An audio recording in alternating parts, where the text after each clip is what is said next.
Eu quero compartilhar um conceito do estoicismo que eu estou estudando agora e que eu também estou entendendo aos poucos, mas estou amando. E o curioso é que quanto mais eu entendo, mais eu sinto a necessidade de compartilhar isso com mais pessoas. Porque se você consegue realmente entender esse olhar, você muda a forma como você reage às coisas. E adivinha, você começa a sofrer menos.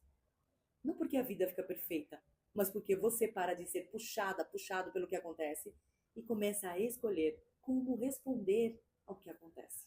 Tem uma ideia que atravessa muita coisa na filosofia e também na psicologia moderna.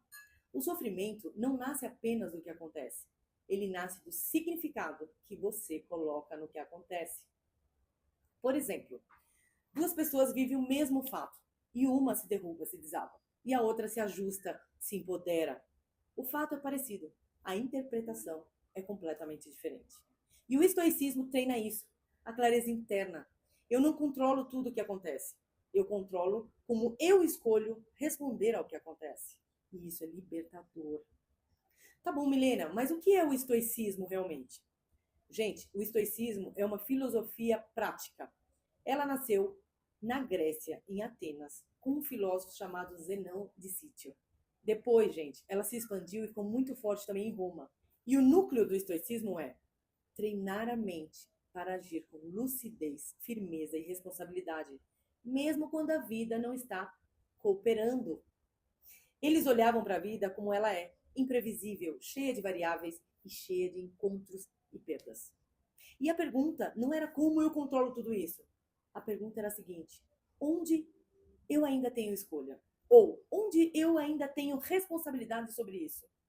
Tem muita psicologia que entende que emoção não vem só do evento. Ela vem do evento, mais a interpretação desse evento. Quando você aprende a observar a interpretação automática, você consegue ajustar o significado e escolher uma resposta melhor. Não é pensar positivo, é pensar com precisão. E é aqui que o estoicismo fica útil. Ele te dá um mapa simples para organizar a vida. Presta atenção agora. Esse mapa são as três esferas. Já ouviu falar nas três esferas? Espera aí que eu vou te explicar tudo para que você possa aplicar hoje mesmo na sua vida. A primeira esfera é a esfera do que eu controlo. Aqui entra o que depende diretamente de mim. Minhas escolhas, minhas ações, a minha postura, as minhas palavras, em definitiva, os meus hábitos. Por exemplo, hoje você acordou atrasada. Você não controla mais, já aconteceu, você já está atrasada. O que você vai controlar é como você vai reagir a partir de agora. Se você vai se agredir, se você vai se culpar, se você vai ficar pé da vida, ou se você vai se reorganizar para resolver esse atraso e dar o próximo passo. Outro exemplo, você recebeu uma mensagem atravessada. Você não controla o jeito que o outro falou com você, mas você controla se vai responder no impulso ou não. Outro exemplo, você está com medo de fazer algo novo. E aí o que acontece? Você não controla o medo. Você controla se vai obedecer o medo ou se vai agir apesar do medo. Porque muitas vezes a gente tem medo de algumas coisas, mas a gente não pode deixar o medo tomar conta da gente. A gente tem que ir lá e fazer. Então, gente, essa esfera é simples e honesta. Aqui, você, eu, nós temos escolhas. E por isso, aqui eu quero te deixar uma pergunta prática. Tem uma situação hoje que está me consumindo?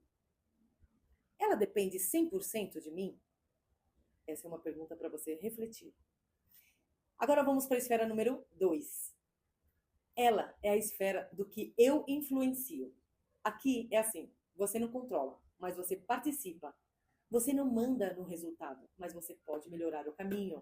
No relacionamento, por exemplo, você não controla o outro amadurecer, mas você influencia o tipo de relação que constrói com conversa, com limites, com coerência, com postura. Família e convivência, por exemplo. Você não controla a dinâmica inteira de todo mundo, mas você influencia o seu lugar ali. Você entra com maturidade ou você entra tentando ser aprovada e se perdendo de você mesmo, de você mesma? Essa esfera pede uma pergunta simples e muito prática. Qual é a minha parte aqui? Qual é o próximo passo que eu consigo fazer que melhora a situação sem eu me abandonar? E aí, gente, vem a terceira esfera. A esfera do que eu não controlo. A terceira esfera, ela é muito importante e a gente se perde muito nela. E aqui entra o passado, o tempo, o que o outro sente, a opinião alheia, alguns imprevistos, por exemplo.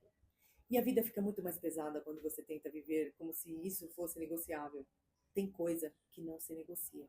Por exemplo, você queria que alguém te entendesse. Você pode falar com clareza, mas você não controla a abertura do outro, que o outro vai entender ou não.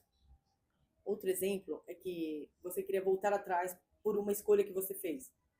Você pode até aprender e ajustar e mudar a sua rota, mas você não controla o que já foi.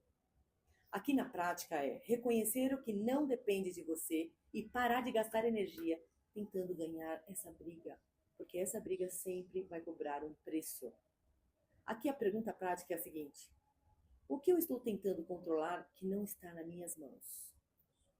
Pensa, gente. Pensa sobre isso que eu estou falando aqui. É muito importante. E como usar isso tudo na sua vida prática? Quando você coloca uma coisa na esfera errada, você cria sofrimento desnecessário. Se você tenta controlar o que só dá para influenciar, você entra em ansiedade. Se você tenta influenciar o que não depende, você entra em desgaste. Se você tenta controlar o que não se controla, você vira refém. Então o mapa é, primeiro, o que aconteceu, o fato. Segundo, qual esfera está esse fato? Está na esfera 1 do controle? Está na esfera 2 da influência? Ou está na esfera 3, a esfera que você não tem controle? E terceiro, o que eu faço agora? Se é controle, eu escolho e ajo.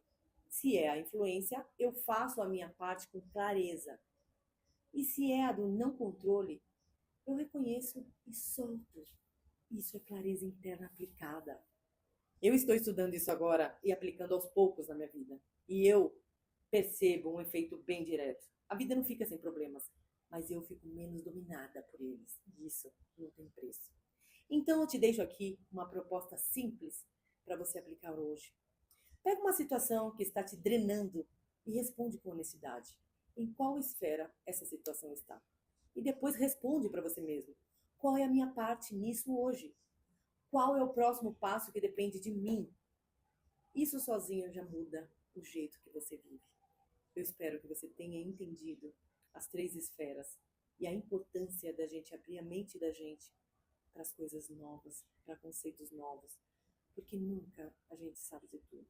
Verdade não existe, só existe meias verdades. E nós temos que constantemente estar buscando informações, hábitos, ambientes que nos enalteçam, que nos elevem para uma vida melhor. Porque o mundo está bem desafiador. E isso todos nós sabemos. Espero que você tenha gostado. Muito obrigada por ter ficado até aqui. E dá um like para essa informação chegar para mais pessoas. Eu quero muito poder fazer a minha parte pela humanidade, por cada um de nós. E tomara que você esteja consumindo conteúdos que sejam incríveis para você e para a sua vida. E que te deixem mais felizes. Um beijo.